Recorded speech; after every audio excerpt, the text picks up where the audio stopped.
All right, today we're diving deep into the mind of a young nun who was honestly on the brink of a total spiritual collapse.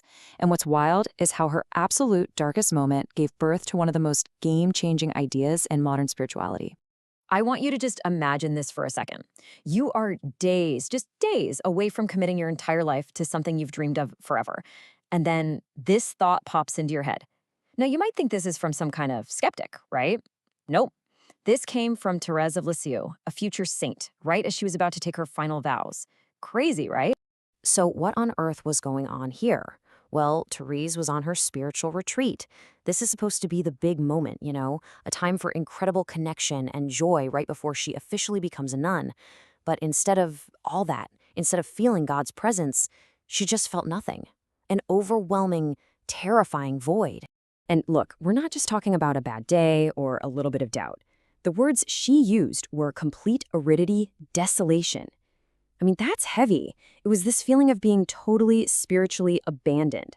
Like the God she was literally about to give her entire life to had just packed up and vanished.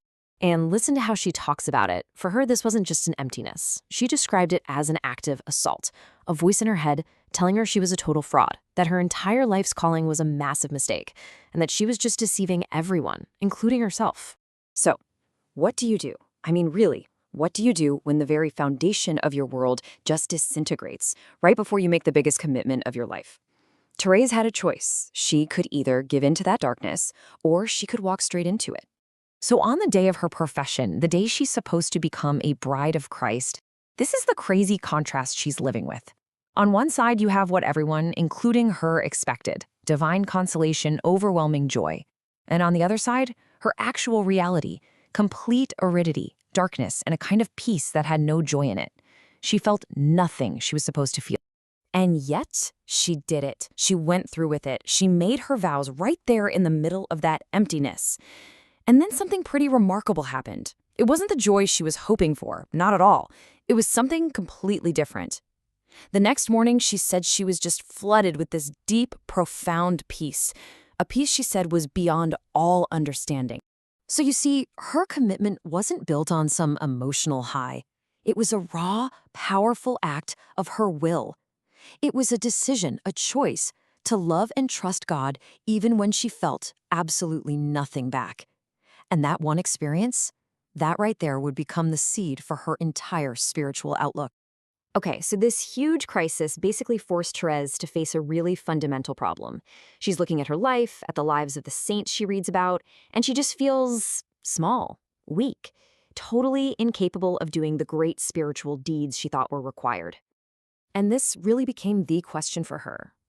Okay, if I can't be great through heroic acts, and I can't even feel God's presence when it matters most, then what in the world do I have to offer him? What can I possibly do? Her breakthrough, her big aha moment, came from something really simple and beautiful. Think about it. A loving parent is just as pleased with their child when they're asleep as when they're awake, right? Or think about a doctor. They perform surgery on a patient who is completely unconscious. The love, the work, it doesn't depend on the person receiving it being strong or active. And that was it. That was the revelation. Her weakness wasn't an obstacle. It was the entire point. Her smallness, her inability to feel anything. These weren't problems she had to overcome. They were the gift she could offer to God. It just completely flipped her entire spiritual world upside down. Now, this huge insight wasn't just some nice thought that she had one day. She turned it into an actual formal spiritual practice. She created this really unique prayer, a whole new way of connecting with God, and she called it her oblation to merciful love. So what exactly is that? Well, an oblation is just a fancy word for an offering. And here's the key. Therese decided she wouldn't offer herself to God's justice because she felt like she could never be perfect enough to satisfy that. Instead, she chose to offer herself directly to his merciful love, basically trusting that his love would do the perfecting work that she couldn't do herself. And you have to understand how radical this was. For centuries, a lot of spiritual thinking was focused on satisfying God's justice, through really intense penances. Therese just took a completely different fork in the road. She thought, okay, God's love, his mercy, must be like this infinite fire. And a fire needs fuel, right? So what better fuel to offer it than her own weakness, her own imperfections? So it's not that she was denying God's justice existed. She just made this incredibly bold choice to appeal to a different side of God, his infinite love.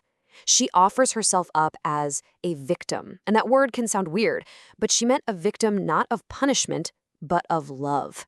She was trusting that this overwhelming love would be the very thing that would purify her. And for her, this wasn't some abstract theological idea. It was deeply, intensely personal. I mean, just look at this. It's an invitation she wrote for her own profession.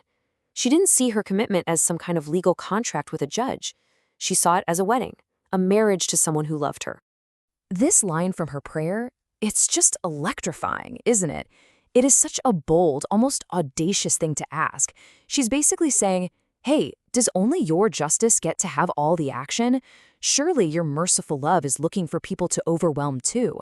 She saw God's love as this active, powerful force in the universe, just as real as his justice, that was actually seeking people to transform.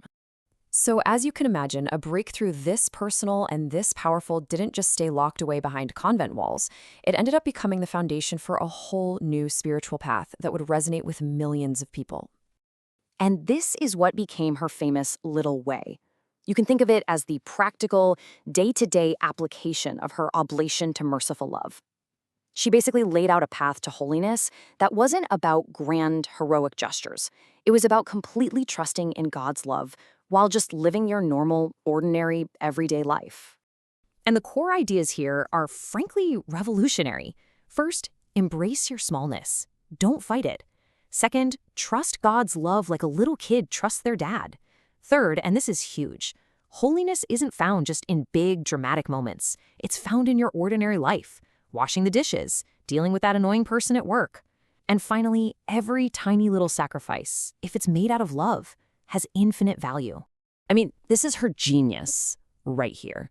She essentially democratized holiness. She took it away from just being for the people who had mystical visions or did extreme penances, and she put it right smack in the middle of daily life. She made it feel like something anyone, no matter how ordinary or imperfect they felt, could actually achieve.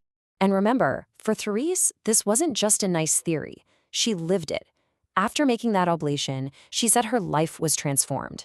That terrible aridity and darkness she felt, it was replaced by this constant, penetrating experience of love. A love that she felt was actively renewing and cleansing her, moment by moment. Which, leaves us with a pretty powerful question for our own lives, doesn't it? We live in a world that is constantly telling us to crush our weaknesses, to overcome our limits, to always be striving for more. Therese suggests a totally different way. So what if the key isn't to get rid of our smallness, but to embrace it and offer it up? What if accepting our limitations is actually the most direct path to finding our purpose?